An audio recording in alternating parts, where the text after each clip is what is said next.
On s'interroge sur la permutation qu'a entérinée André Barbeau à propos de Jupiter et de Saturne. Car il est bien clair, d'un point de vue purement logique, que Saturne a un champ de conscience plus large que Jupiter. Or, on nous montre Saturne comme étant dans la restriction, Jupiter dans l'expansion. Ce qui est un contresens majeur, puisque le zodiaque évolue vers une expansion progressive.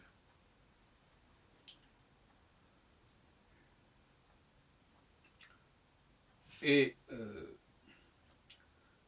d'ailleurs, on peut penser que Saturne, dans le dispositif des domiciles, est au centre du dispositif.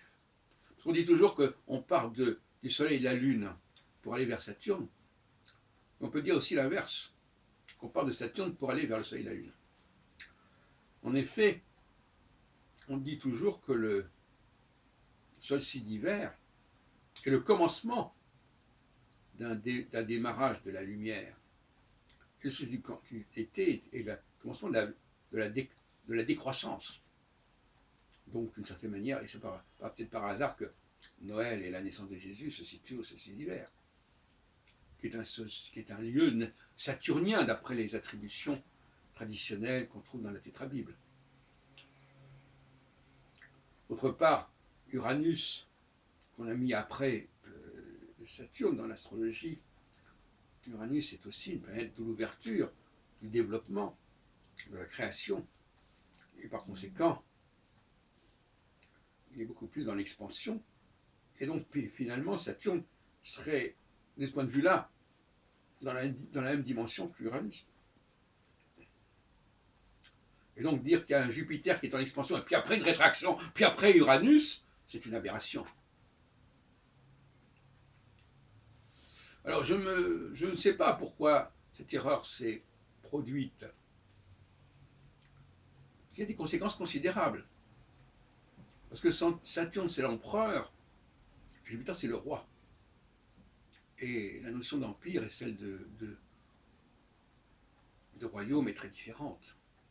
Un empire peut englober plusieurs nations, voire plusieurs royaumes, comme l'Autriche-Hongrie, qui englobait à la fois le royaume, si on peut dire, de l'Autriche et le royaume de la Hongrie.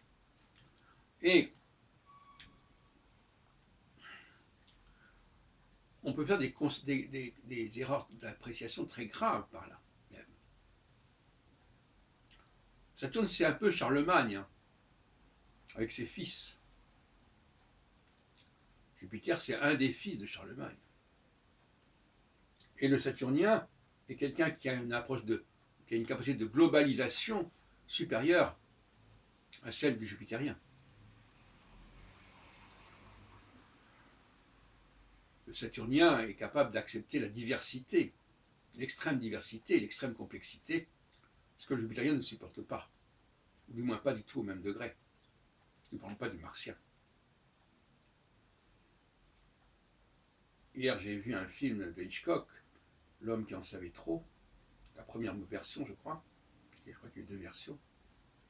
À moins que ce soit la deuxième version, je ne sais plus très bien. Et la mère d'une petite fille qui avait été enlevée devait choisir entre le sort de sa petite fille et le sort d'un homme politique important. Ben, c'est un peu ça qui se produit, voyez-vous. En bas de l'échelle, lorsqu'on a un champ de conscience étroit, les enjeux ne sont pas les mêmes qu'en haut de l'échelle. Et pour une mère, ses enfants comptent plus que presque que la survie d'un État.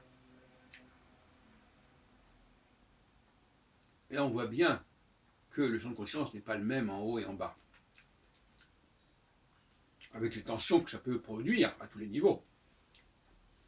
Même au niveau des gilets jaunes, qui voient les choses à leur niveau, mais pas au niveau de l'ensemble de la population, de la société. Ce sont là les enjeux de cette théorie cyclique du champ de conscience que j'ai développé. Et je persiste, je signe en disant que le Saturnien a une capacité d'englober beaucoup plus forte que le jupitérien. Les saturniens se sentent à l'étroit dans un cadre trop étroit, justement. Et les jupitériens se sentent un petit peu perdus dans un cadre trop large. D'où le débat entre mondialistes saturniens, ou en tout cas européistes, et souverainistes jupitériens. D'où le débat avec Zemmour sur le sentiment d'une France qui perd son unité parce qu'il y a une immigration. Alors que pour Saturniens, on est dans une logique colonialiste, une logique impérialiste qui ne pose pas de problème, puisque, par définition, un empire se constitue sur la diversité. Et c'est quand même la France qui est allée introduire de la diversité dans son champ, sous la Troisième République notamment, en allant s'installer dans des pays où des religions et des races différentes existaient. En voulant les englober sous un ensemble, c'était la France et l'Empire français.